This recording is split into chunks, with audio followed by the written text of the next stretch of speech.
April 11th marks the 2-year anniversary of the officer-involved shooting death of Daunte Wright. A memorial remains at the intersection of 63rd Avenue and Catherine Drive, where Wright was killed by former Brooklyn Center police officer Kim Potter.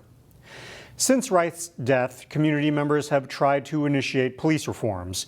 So what has happened and what is still expected to take place? I sat down with a committee member to take a look. The last couple of years have been really difficult.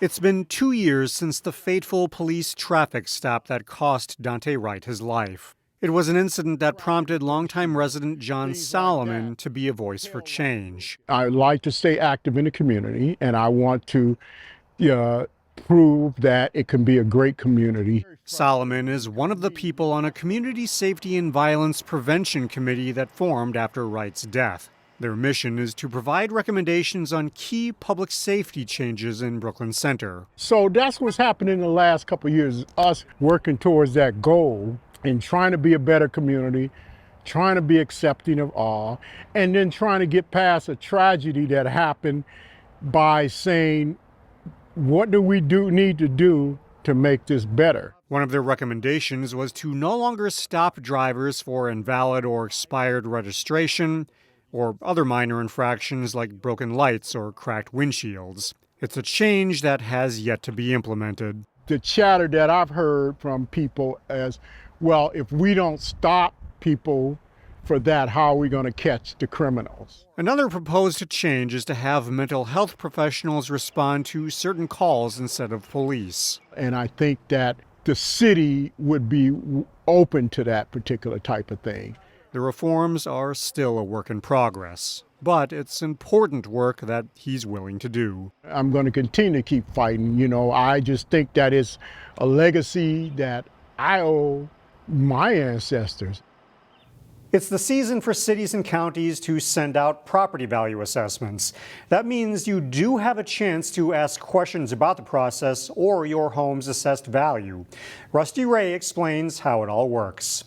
We had 4 offers in 18 hours. Amy Kobelush said her family's home in Maple Grove sold quickly. We were very happy. Yep, it sold for far over asking and better than we could have expected, so that was good. It's those sales and home values that drive how each city or the county assesses homes. You can track those sales on Maple Grove's website. This is a big map of Maple Grove, and the sales are all highlighted in blue. I click on any of the blue properties, comes up with the property ID, the address, the sale date, and the sale price. City Assessor Marcus Yeager says the city uses sales figures from September to October for each year's reports. Residential, we look down to the neighborhood level, so it's going to vary. Some neighborhoods went up significant amount, some just a little bit, some actually went down. City leaders remind you if you have a question about the process or about your actual property assessment, you can always call and ask.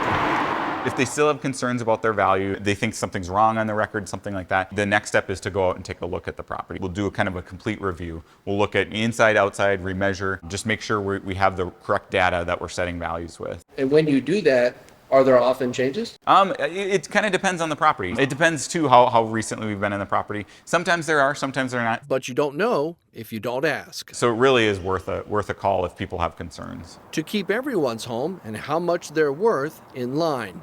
In Maple Grove, Rusty Ray, CCX News. The Maple Grove appeals meeting is April 18th. Yeager says you cannot appeal onto the county level if you don't first attend the city level meeting. Students and teachers at Rush Creek Elementary hosted some very special visitors recently. Jason Malillo has more in our school spotlight.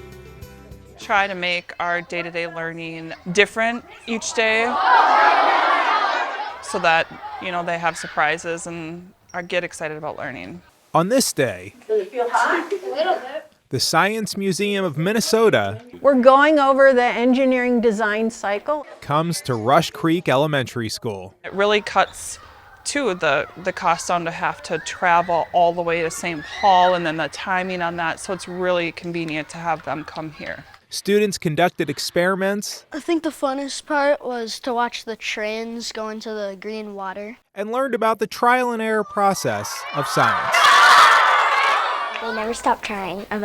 Even if they make mistakes, they always just keep on creating things. Hands-on learning like this can be empowering for students. So the first test didn't go so good, so what do they have to do? And teachers say it helps to engage all kids, no matter their learning style. Not everybody can read from a text and then respond and, kind of the old-fashioned way of teaching, but to rather get up and do it and to use their creative thinking skills.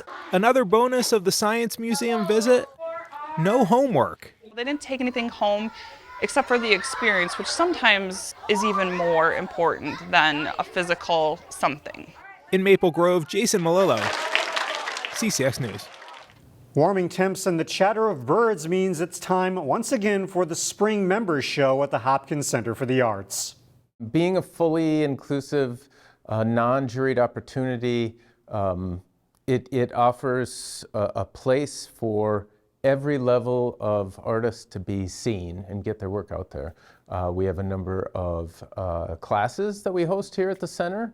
Many of the students participate, but also folks that have been working on their art for many years. On display now is more than 250 works of art created by various members of the center. This popular gallery is one of the largest of the year. The wide variety of the art pieces and styles are located all throughout the building. Full spectrum of abilities and mediums.